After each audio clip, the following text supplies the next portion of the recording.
Bonjour, bonjour. Je suis là, je reviens avec nos petites vidéos du journal Afrique Agricole.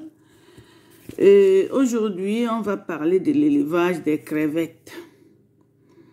Je vous le répète toujours, je fais ces vidéos pour aider les jeunes qui veulent s'installer au pays ou bien qui sont au pays, qui veulent réaliser quelque chose. Parce que le col qu'on fait, ce n'est pas uniquement pour trouver du travail de fonctionnaire, mais on peut aussi se créer son emploi. Aujourd'hui, je vous ai déjà parlé de beaucoup de sujets. Aujourd'hui, c'est l'élevage des crevettes. Vous voyez que tout le monde a envie de manger les crevettes. Mais il faut réfléchir que si les gens ont besoin de consommer les crevettes, c'est qu'il faut en produire beaucoup.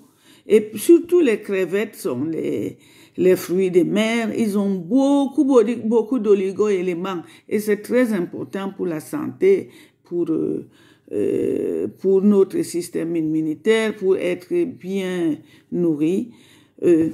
Voilà.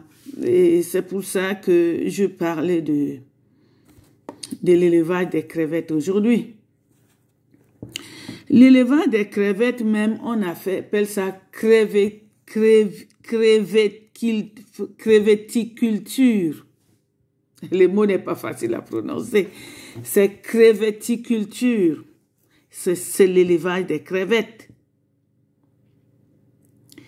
L'élevage des crevettes, alors, c'est une branche de l'agriculture et de l'élevage qui consiste à élever les crevettes marines pour la consommation humaine. La production commerciale des crevettes a commencé dans les années 1970, en Belgique en 1970, et a connu du coup un accroissement rapide, stimulé par la demande des États-Unis, le Japon, l'Europe occidentale.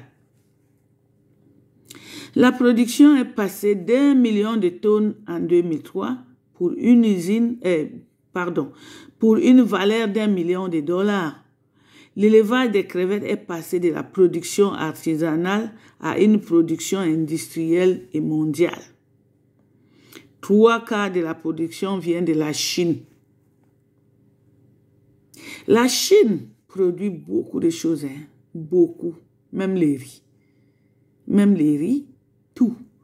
Donc, on doit copier ce qui est bien chez les autres. Au lieu de copier les bêtises, on doit copier ce qui est bien chez les autres.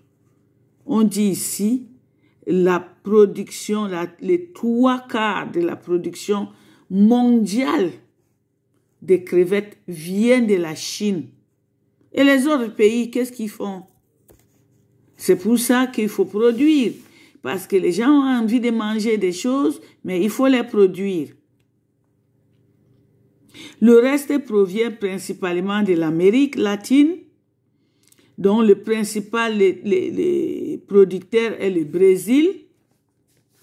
La Thaïlande est le principal exportateur. Dans les années 70, la demande avait dépassé la capacité de la pêche aux crevettes naturelles. Cela a permis la mise en place de l'élevage industriel, une solution qui a économiquement donné une bouffée d'oxygène à la demande montante. La méthode de production, la méthode de culture de subsistance était remplacée par l'élevage industriel. Au lieu des étangs de quelques hectares, les étangs se sont accrus à des superficies de kilomètres carrés. Le secteur est devenu très réglementé et a prospéré rapidement. D'immenses surfaces de mangroves ont été déboisées. De nouveaux progrès techniques ont permis de mettre en œuvre les pratiques d'élevage plus intensifs pour obtenir un rendement plus élevé en utilisant moins de terrain. Il y a des exploitations semi-intensives et intensives dans lesquelles les crevettes sont nourries à l'aide des aliments industriels et les étangs gérés activement.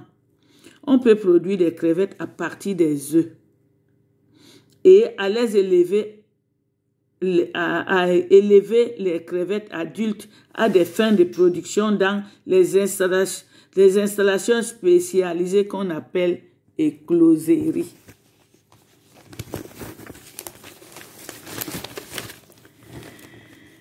Cycle biologique des crevettes. Les crevettes atteignent leur maturité et se reproduisent seulement dans un habitat marin. Les femelles pondent des œufs de 50 000 à 1 million d'œufs qui éclosent au bout de 24 heures et donnent naissance à des minuscules larves appelées naoplus en jargon scientifique de pêche.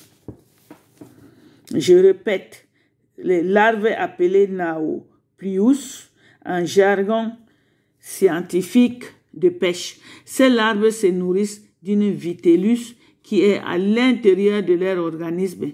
Après leur propre écloserie, se vendent aux petits éleveurs de leur région. Le levage des crevettes a des phases. Voilà le cycle biologique. Je vais vous parler aussi de la nurserie. Et la nurserie sont des parties des élevages de crevettes où les postes larves sont élevés et accumulés aux conditions de la salubrité des étangs de grossissement. Et les bassins de grossissement, les crevettes sont conduites du stade juvénile pour la taille commerciale, à qui demande de 3 à 6 mois. La plupart des élevages produisent 1 ou 2 récoltes par an en climat tropical. Une ferme bien tenue peut atteindre 3 récoltes annuelles du fait qu'il nécessite de l'eau salée dans les côtes ou près des côtes pour installer l'élevage à l'intérieur pour la maturité. Et moi, je vous parlais là de l'élevage des crevettes marines, mais il y a aussi les crevettes d'eau douce. On peut les élever dans les étangs d'eau douce. Ça peut se faire. On ne peut pas laisser que les produits qui sont dans les eaux douces ne soient pas multipliés, n'aient pas de production intensive sous prétexte que les crevettes sont d'ordre marin. Non, il y a aussi les crevettes d'eau douce. On peut les élever de la même façon, mais avec les crevettes qui sont l'espèce d'eau douce. L'élevage des crevettes, c'est une vidéo très grande dont je vais découper et je vais continuer prochainement. Bon, je m'arrête là pour aujourd'hui. Prochainement, je vais vous parler de la technologie de cet élevage. Et les gens qui m'écoutent, j'aimerais qu'on clique sur l'abonner pour m'encourager. Et ensuite, on peut me dire dans quel pays on se situe pour que je sache quand même que ce que je fais, le travail que je fais est écouté. Parce que c'est un travail, ça doit apporter sa contribution dans la vie des humains. Je vous remercie et bonne fin de la journée. Au revoir, à la prochaine.